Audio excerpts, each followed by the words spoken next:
రోజులు అవుతుందమ్మా ఒడ్లు పోసి? నెల 10 రోజులు అవుతుంది. నెల 10 రోజులు అంటే ఒక బస్తా కొన్నారా కనీసం? ఇప్పుడే తెల్లడంగా ఇప్పుడు బత్తలు ఇచ్చిర్రు. హమాలీలు కూడా వస్తలేరు ఎవరు.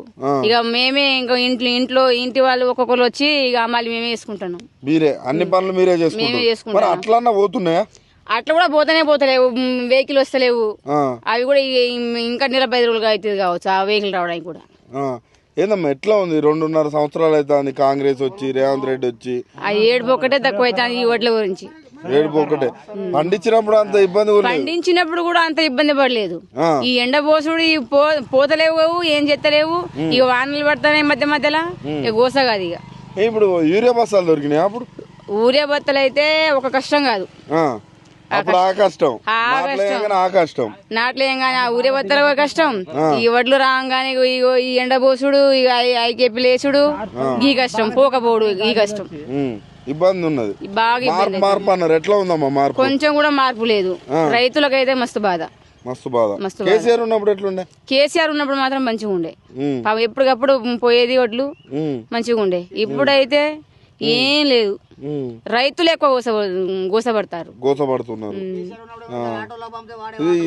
ఇంత గోస పెట్టుకుంటే ఏమొస్తుందమ్మా? ఏం రాదు. మా కర్మ. ఇక ఆయన గెలిపించడం మా కర్మ. గెలిపించడం మీ కర్మ. మా కర్మ అయింది. అంటే మహిళల్ని కోటీశ్వరాలు చేద్దాం అనుకుంటున్నా. కోటీశ్వరాలు ఎక్కడ ఉన్నది కూడా అమ్ముకునే పరిస్థితి ఉన్నది. మీకు తులం బంగారం అన్నాడు, తులం బంగారం స్కూటీలు అన్నాడు, 2500 అన్నాడు. అవన్నీ ఉంటే ఇక ఇట్లా ఉండేటోళ్ళమా మేము? ఇక ఈ ఎండలో కష్టపడేటోళ్ళమా? మళ్ళీ ఇంకో పంట వేసే కాలం వచ్చింది. మళ్ళా ఇంతవరకు దానివే పోతలేదు. రైతు భరోసా 7500 వస్తుందా? ఆ రైతు భరోసా కొంచెం అంటే ఎకరానికి 2 ఎకరానికి ఇస్తాడు కానీ మొత్తం ఇస్తలేడు. అవి కూడా సగం సగమే. 7500 ఇస్తాడు కొంచెం అన్న. ఆ 7000 అది కూడా సగం ఇస్తలేడు. అది కూడా ఇస్తలేడు.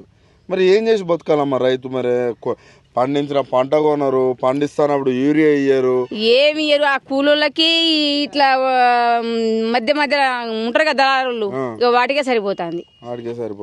మళ్ళీ వేస్తారా ఓటు? ఇంకోసారి అయితే ఇక మనం చచ్చిపోయినట్టే. ఇక చచ్చిపోయినట్టే. మరి మహిళలే ఓట్లు వేస్తారు, నన్ను గెలిపిస్తారు అంటాను. ఇప్పుడు ఆ మాట అంటారా ఇప్పుడు మహిళలు? రేవంత్ రెడ్డి అంటుడుగా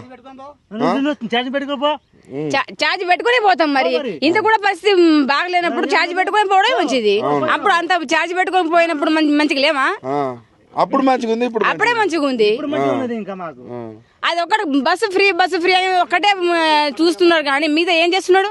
మీద ఏం లేదు. మరి ఆయనని దొంగను చూసినట్టు చూస్తారా? రేడి పోయిన పైసలు ఇస్తలేరట. మరి ఏం చేయాలి? ఎవరిని? రేవంత్ రెడ్డినా? అట్లే చూస్తారు. మరి చెప్పిన మాట ఎక్కడ నిలబెట్టిండు? నెలకు 2500 అన్నాడు. ఏది తులం బంగారం ఏది? ఆయన పెట్టుకొని తీరుతాడు కావచ్చు.